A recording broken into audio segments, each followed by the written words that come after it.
Man tas sliktākais gadījums bija tad, kad 2006. gadā man kāds brīnišķīgs baltais kristiešu vīrietis iespļāva sejā. Ja mēs uzskatām, ka seksuālā orientācija ir izvēle, tad, piemēram, ja es pajautāju kādam izteikti heteroseksuālam cilvēkam, vai tad viņš tad tā kā varētu izvēlēties, skaidrs, ka viņš nevar izvēlēties, tā nav izvēle.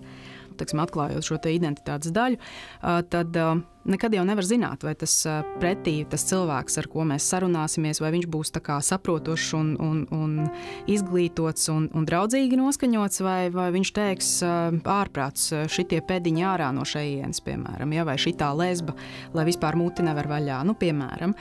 Mēs katru dienu faktiski nodzīvojam, zināmā mērā kā otrās šķiras cilvēki, tieši tā iemesla dēļ, ka mēs nevaram baudīt tās pašas tiesības, kādas ir citiem cilvēkiem. Pilnīgs ārprāts. Sviests tas ir, lai viņš lasās projām. Nevajag mums tādu, nevajag.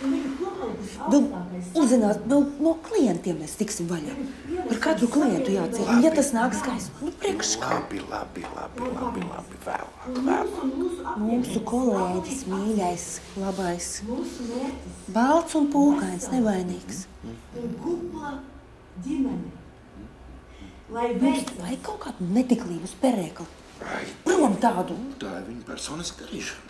Vairs jau nē. Es to negribu. Tu esi direktors un tas ir tavs pienākums. Jā? Uldi, klausies, mums te ir ienākuši ziņas, ka jūs, varbūt senajā Grieķijā tas bija normāli, varbūt apsveicam, bet pie mums ir Eiropa, saprot. Mēs te par cilvēku veselību rūpējamies, stāvam sardzē, tā teikt, kristīgās vērtības. Uldi, kā lai to pasaka, Uldi. Ko? Tu esi gejs? Vai jūs esat homoseksuālists? Tas ir kaut kā saistīts ar manu darbu? Redziet, šeit ir aptieka. Un mēs nevaram pieļaut, ka šī tīrajā, un es nebaidīšos teikt, sterilajā vidē atrodas neķītrības perēklis. Kāds uz mani attiecas? Varbūt tā ir jūsu personīgā darīšana, kamēr jūs sociālajos tīklos neesat ielicis savas apšaubāmās bildītes. Mēs šeit rūpējamies par cilvēku veselību. Es nesaprotu. Ir ienākušas kaut kādas sūdzības par mani. Es esmu jūsu labākais darbinieks. Pagaidiet, kā ļausim Uldim paskaidrot. Pie mums ir civilizēta sabiedrība, pie mums pat slepkaunieku nevar nosaukt par slepkaunieku, pirms nav pierādīts. Uldi. Jūs esat homoseksuāls. Man nav jāatbild uz šādu jautājumu. Mēs esam tādi svarīgi iestādi. Un ja mēs palaižamies, ko tu vari gaidīt no citiem? Jā, kas notiks visādos zaņķos? Un kā jūs domājat, kas notiks, ja klienti par to uzzinās? Kas tad būs? Lai Uldim vieglāk, mēs varētu visi pateikt, ar ko mēs kopā dzīvojam.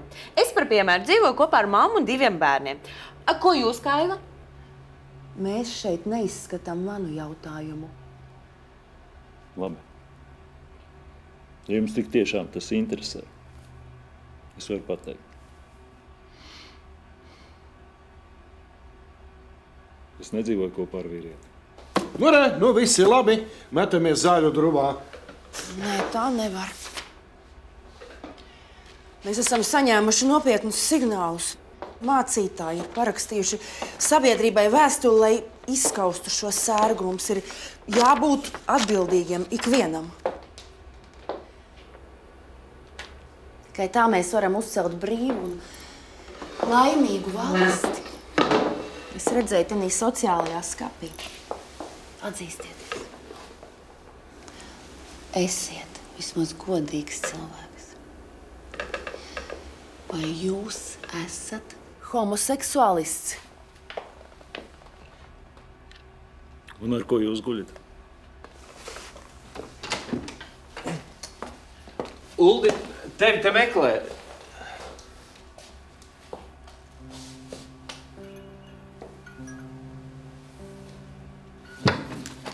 Izmērīsiet man asins spiedienu? Nu, bišķi tā kā iedziļināties. Nu, man liekas, ka tas ir tas, ko varētu novēlēt.